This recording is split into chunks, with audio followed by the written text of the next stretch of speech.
Hey, what's up? Iron Tamer Dave Whitley coming to you from a hotel room in Chicago. And don't really have any feats of strength or anything like that, or any that sort of stuff that I'm going to do on this particular video. But what I'm going to talk about does relate back to feats of strength. And it starts with the idea that words are something that are very important and very powerful. You know, talk is cheap, but words can have tremendous power, because words are things that we attach to concepts to give us the ability to relay concepts from one person to another, or even from ourselves to ourselves. And if you stop and consider the power of the words that we use every day, and how much they affect our perception of the world around us, because the world around us doesn't really change, but what can change is our perception of the world around us. And the words that we use have a tremendous amount of influence over other people and ourselves, and we can determine what sort of influence we're going to have over everyone, ourselves included, based on the words that we choose to use when speaking to others and speaking to ourselves.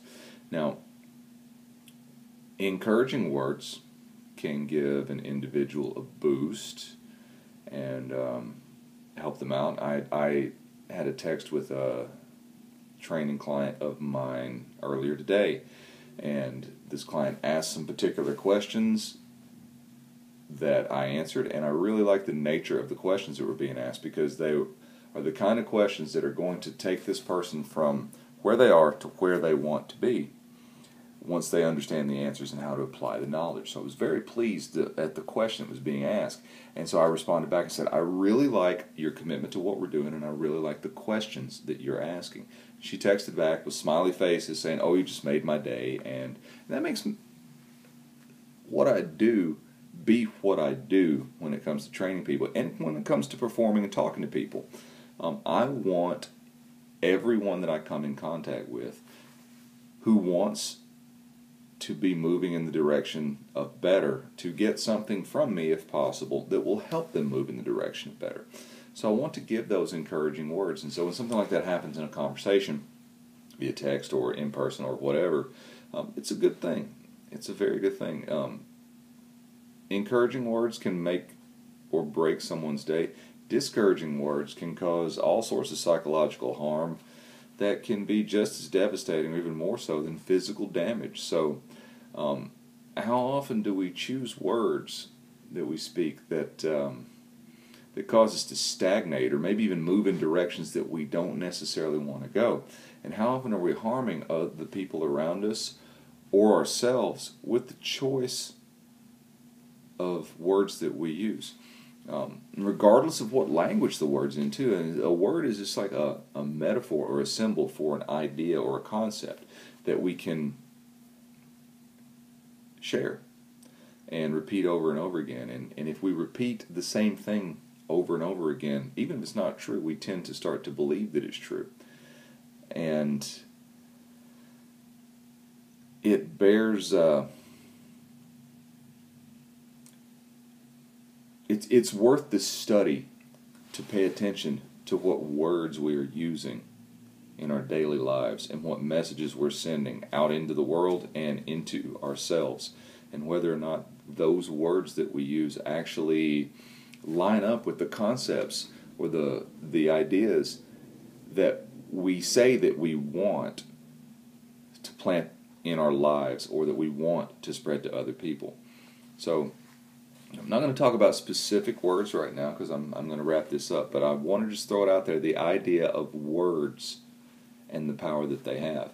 And just the idea of the way that we talk to ourselves is really important, because I believe that that's where strength ultimately comes from. You know, strength is a skill, strength needs to be practiced, but what does strength really mean?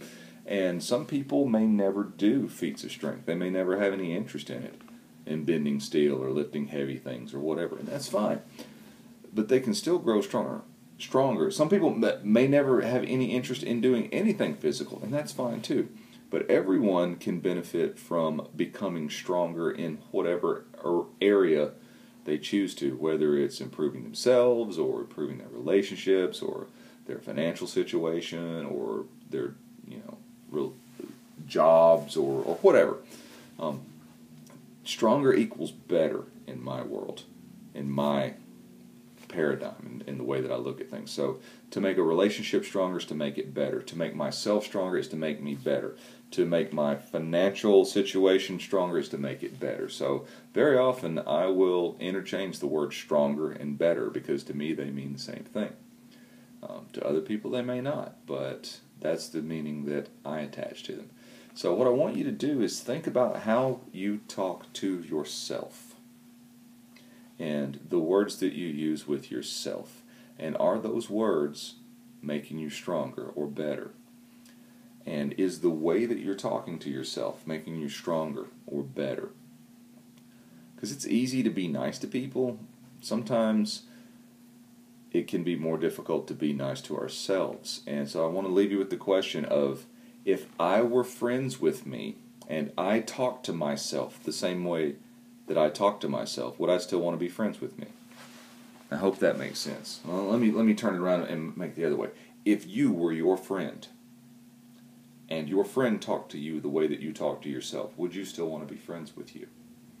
Would you still want to be around yourself? And the only thing that we can be guaranteed as humans on this planet that we have absolute control over is our own mind. We can't control the way other people talk to us, but we can control how we talk to ourselves. And I think that it starts there. And I think that I'm not alone in believing that. So I want to encourage you to have a look at that within your own life. And leave comments if you choose to. And if you think that this is awesome, please tell me. And if you think that I'm full of crap, then that's good too. I want to hear about it. If you haven't subscribed already to the YouTube channel, please do. If you are not following me on Facebook at Iron Tamer Dave Whitley on my professional page, please do. Twitter and Instagram at Iron Tamer. So think about those words, and I will talk to you soon.